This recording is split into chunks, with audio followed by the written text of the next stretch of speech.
Na karibu sana katika sehemu yetu ya leo, ambapo leo tunaangazia methali za bidii. Makinika, methali za bidii. Na methali, tunajua kwamba methali ni fungu lenye maana fiche ambalo huwa na kipokezi na kiitikio. Kwa mfano, haraka haraka lazima umalizie. Haina baraka, ina sehemu mbili. Sehemu ya kwanza na sehemu ya matokeo yake.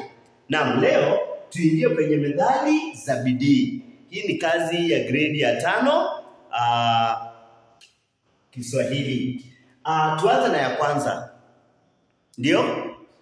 Mchimba kisima hakosi maji. Mchimba kisima, tuandike. Mchimba kisima hakosi nini? Hakosi maji. Mchimba kisima hakosi maji. Nyingine? Ndio, penye nia. Nambari ya pili. Penye nia pana. Wanafunzi, penye nia pana njia. Penye nia pana njia. Penye nia pana njia. Tusipe moyo.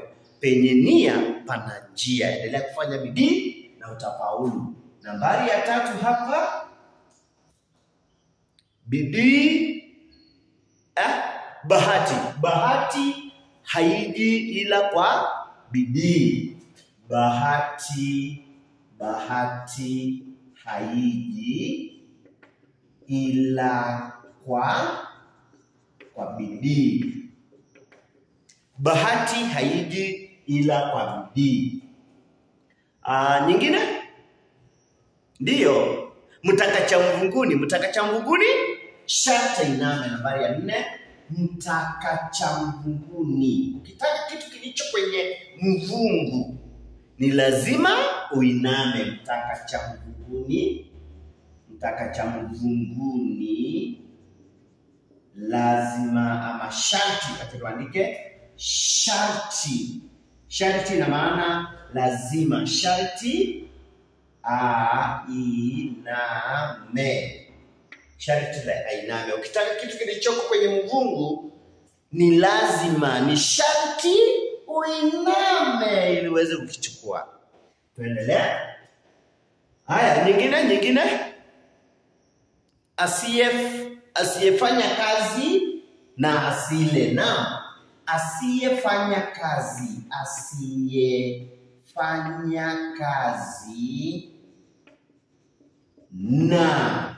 asile. Hii ni methali iliyo na asili kutoka kwenye kitabu cha Biblia, kitabu kitakatifu, Biblia.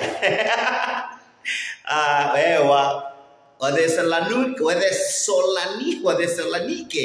wa pili sura ya 3 na mstari wa 10. Paulo kawaambia asiyefanya kazi basi na asile. Na nyingine methali nyingine ya bidii, wanafunzi. Bidii hulipa.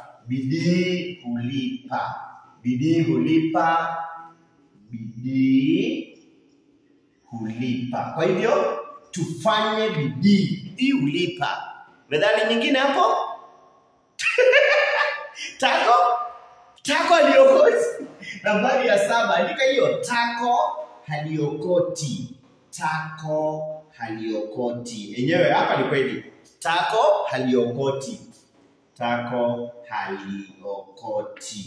Lazima uinuke, ufanye kazi, tembea kwa miguu yako, utafute riziki.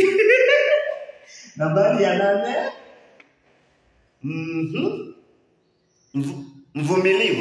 Mvumilivu hula mbivu.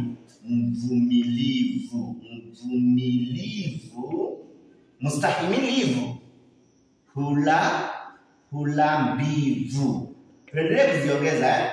Mvumilivu hula mbivu. Nyingine? Chelewa utapata mwana si wako. Enyewe hapo ni kweli, methali hii ni ya bidii. Chelewa utapata mwana si wako. Inamaanisha nini? lazima utangulie. Inuka, fanya kitu, utachelewa. Chelewa. Hii ni kwa wanafunzi sana sana hutumika shuleni. Chelewa chelewa. Chelewa chelewa. Utapata mwanasi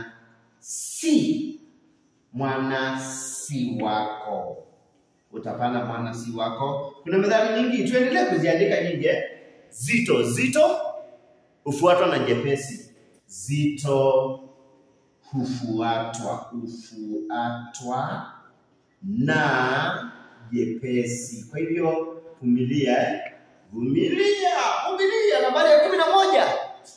Baada ya dhiki, faraja. Baada ya dhiki, faraja. Tutakuja kufaulu zaidi. Baada ya dhiki ni faraja. Baada ya dhiki, faraja. Faraja ni ile starehe pale utakapopata, baada ya kupata riziki utanufaika zaidi utakapokuwa pale kwenye starehe zako. Nambari ya 13, 12. Tuendelee kuziandika methali nyingi. Baada ya dhiki, faraja, hiyo tumeandika. Zito hufuatwa na jepesi tumeandika hapa. Hamna methali nyingine? Andika mgaga na upwa. Mgaga na upwa. Hali wali mkavu. Mgaga na upwa, hali wali mkavu. Methali nyingine? Na kuna wakati mtu akifanya kazi kuchimbuka huku majipu, tutamwambiaje? Achanikae. Na baada ya 13 nipe methali. Achanikae kwenye mpini. Achanikae kwenye mpini. Hafi njaa. Na methali nyingine kama hizo ambazo tumeona pamoja hapa, unaweza kutafuta methali nyingine kisha ukaniorodheshia pale kwenye komenti na nitashukuru.